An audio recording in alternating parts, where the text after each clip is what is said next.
Guys, I am making my video on YouTube about अच्छा आज तो मेरा लैंग्वेज का टॉपिक है, तो मतलब हिंदी व्याकरण का टॉपिक है। तो आज मैं आपको बताऊंगा कि शब्द निर्माण में जैसे उपसर्ग और प्रत्यय है ना बेटा। यस, तो आज हम लोग पढ़ेंगे उपसर्ग और प्रत्यय। तो आइए हम लोग देखते हैं उपसर्ग और प्रत्यय। तो उपसर्ग और प्रत्यय ये दोनों होते क्या हैं ये हम देखेंगे। और सबसे बड़ी चीज़ ये है कि आज हम उपसर्ग और प्रत्यय रिलेटेड डेट तो डाल दो। डेट क्या है आज? आज है 1 है ना, 1 और फेब चल रहा है ये 2023। यस, सो उपसर्ग और प्रत्यय। तो यहाँ समझिए पहले कि उपसर्ग क्या होता है। ठीक है, तो उपसर्ग का मतलब होता है कि वर्णों के मेल से, क्या वर्णों के वर्णों के मेल से शब्द बनते हैं और मूल शब्द किसी उपसर्ग या प्रत्यय के बिना होते हैं। इन्हें और छोटे टुकड़ों में नहीं बांटा जा सकता है, जैसे एक, बल, बूढ़ा आदि। ठीक है, तो इसका मतलब ये हो गया कि मूल शब्द में उपसर्ग या प्रत्यय जोड़कर नए शब्दों का निर्माण किया जाता है।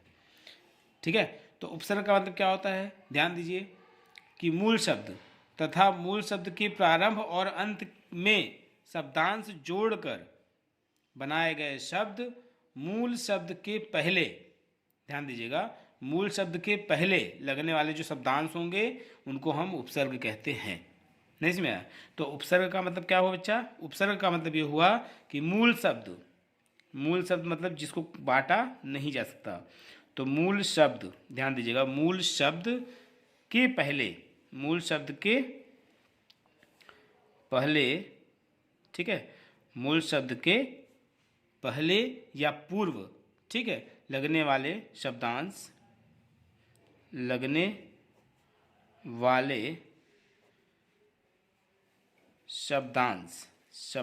मतलब जो हम शब्द वगैरह का यूज़ करेंगे, शब्दांश क्या कहलाते हैं? उपसर्ग कहलाते हैं। नहीं इसमें आया? इसमें कोई कन्फ्यूज़न है? बताइए, समझ आया कि नहीं? इसका मतलब ये हुआ कि मूल शब्द के पहले लगने वाले शब्दांश को हम उपसर्ग कहते हैं। नहीं इसमें आया? तो अब आपके मन में क्वेश्चन आएगा कि सर शब्दांश, तो शब्दांश दो तरीके के होते हैं, ध्यान दीजिए। ये समझ आया कि नहीं? ये उपसर्ग हो गया। ठीक, अभी हम बताते हैं शब्दांश क्या है। और प्रत्यय का मतलब क्या हुआ कि मूल शब्द के यहाँ उपसर्ग में क्या लग रहा था? पहले लग रहा था ना, लेकिन प्रत्यय में क्या लगेगा? बाद में। नहीं समझे? मूल शब्द के बाद में लगने वाले शब्दांश क्या कहलाते हैं? प्रत्यय। नहीं समझ आया? प्रत्यय में अगर देखोगे तो प्रत्यय में क्या हो जाएगा? प्रत्यय में हो जाएगा कि मूल शब्द, ध्यान दीजिएगा, मूल शब्द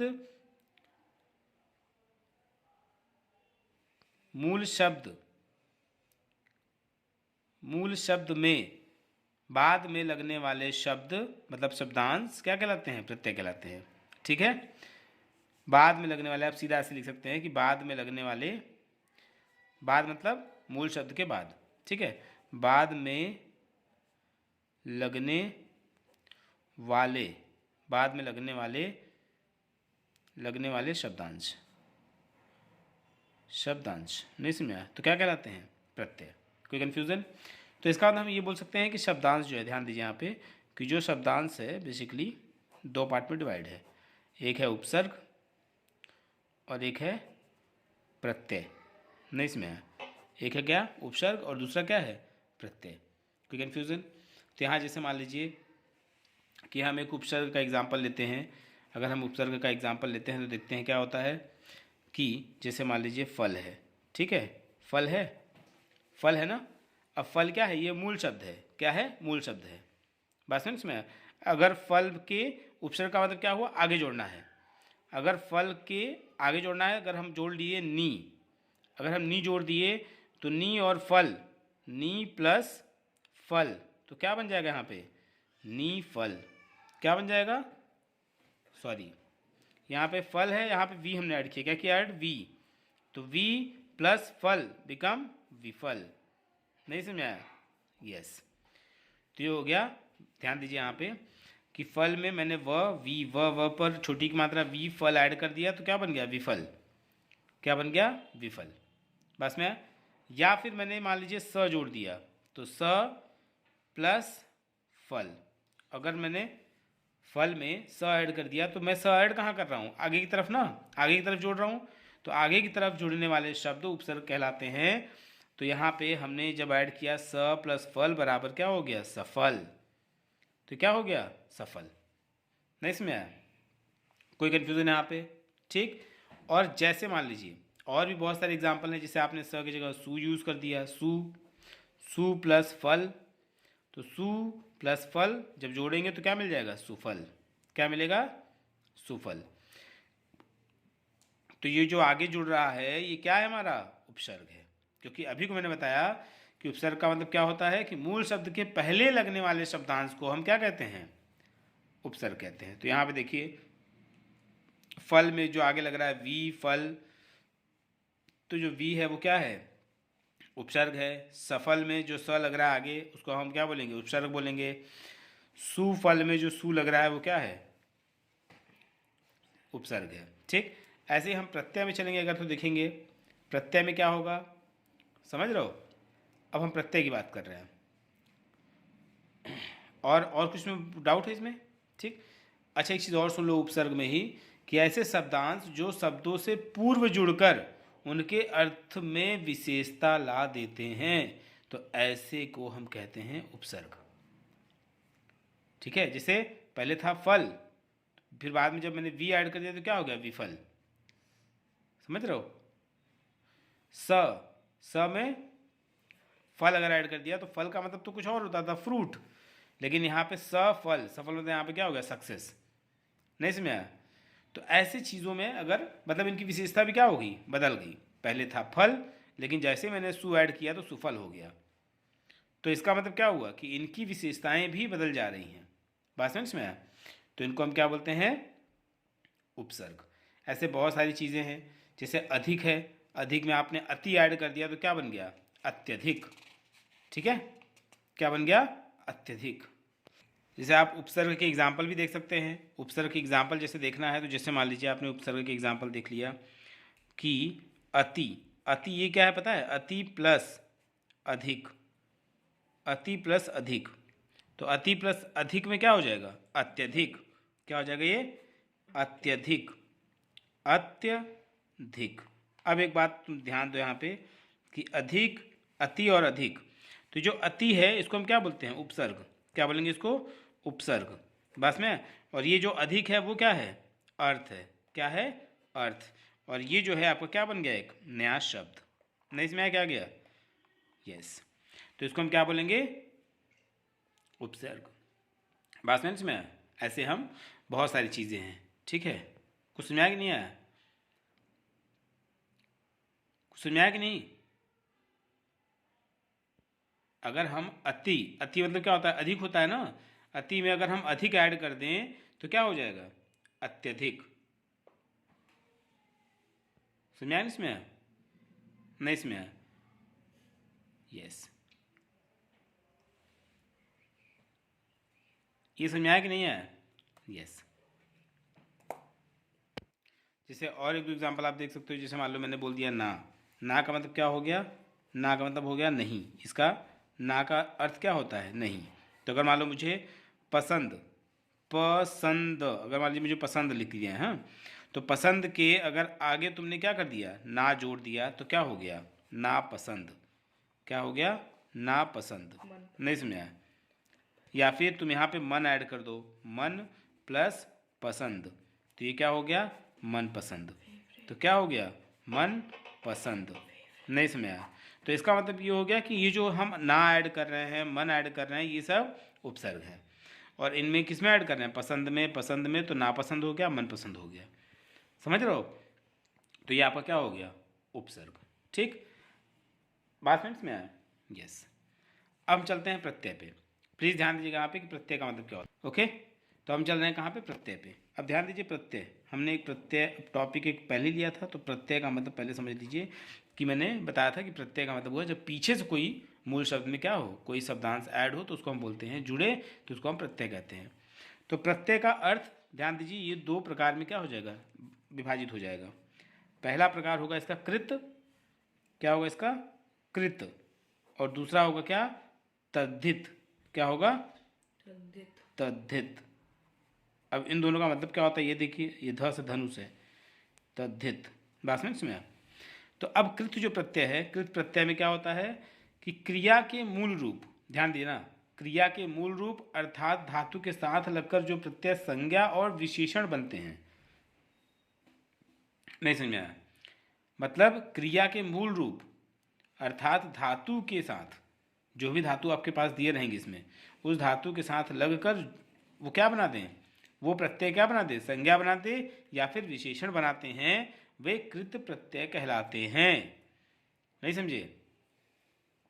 नहीं समझ आया? यस। तो इसका मतलब क्या हुआ, इसका मतलब ये हुआ कि ये क्या करते हैं, ये क्रिया के मूल रूप, क्रिया के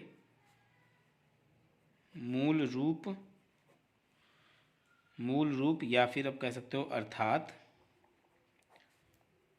धातु के साथ लगकर जो, ध्यान दीजिए, जो क्या करें, जो प्रत्यय क्या बनाए, संज्ञा और विशेषण बनाते हैं, संज्ञा और विशेषण बनाते हैं, उनको हम क्या बोलते हैं, बनाते हैं, उन्हें बोलते हैं कृत प्रत्यय। नहीं समझा? कृत प्रत्यय कहते हैं। कुछ समझा कि नहीं आया? यस। एग्जाम्पल जैसे आप एग्जाम्पल जैसे ले सकते हो, जैसे में हो गया सजावट। नहीं समझा? क्या हो गया, सजावट। और आप क्या ले सकते हो, जैसे हो गया उड़ान। नहीं समझा? तो ये सब क्या है, ये सब कृत प्रत्यय के उदाहरण हैं। अब तद्धित का मतलब क्या होता है, तद्धित का मतलब क्या होता है ये देखिए, तद्धित का मतलब होता है कि संज्ञा विशेषण सर्वनाम आदि शब्दों के साथ लगकर जो प्रत्यय नए शब्द बनाते हैं। समझा?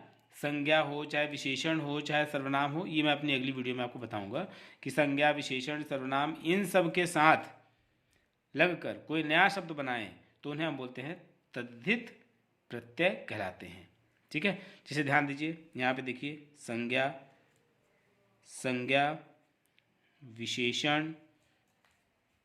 विशेषण सर्वनाम आदि। ठीक है, आदि शब्दों, ये देखिए ब है,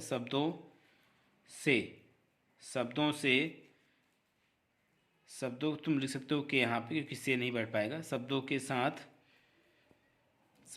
साथ ये क से कबूतर है बेटा ना, शब्दों के साथ लगकर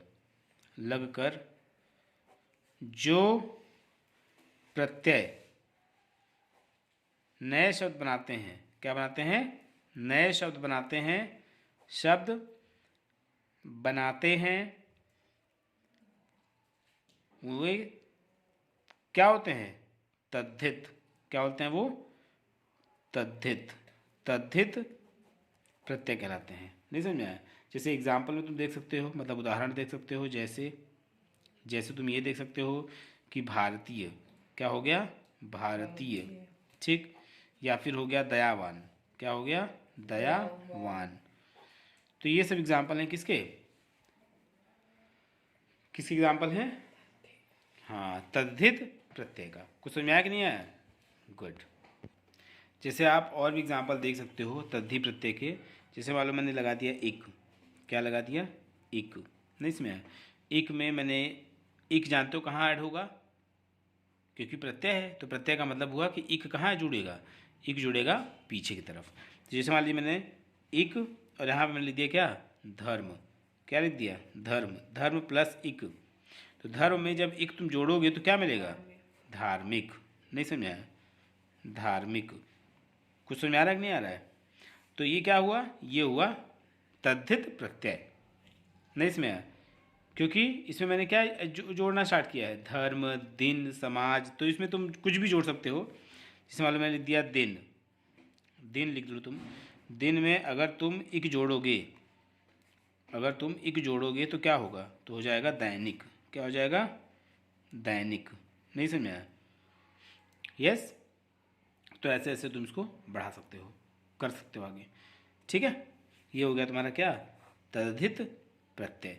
कृत प्रत्यय के अगर एग्जाम्पल तुम्हें और देखने हैं, तो कृत प्रत्यय में अगर एग्जाम्पल तुम्हें देखना है तो कृत प्रत्यय का एग्जाम्पल एक तुम और देख सकते हो। तो कृत प्रत्यय में जो है वो बेसिकली होता है, जैसे मान लो कि तुमने लिख लिया लिख, ठीक है, तो लिख में तुमने क्या किया, आई लगा दिया।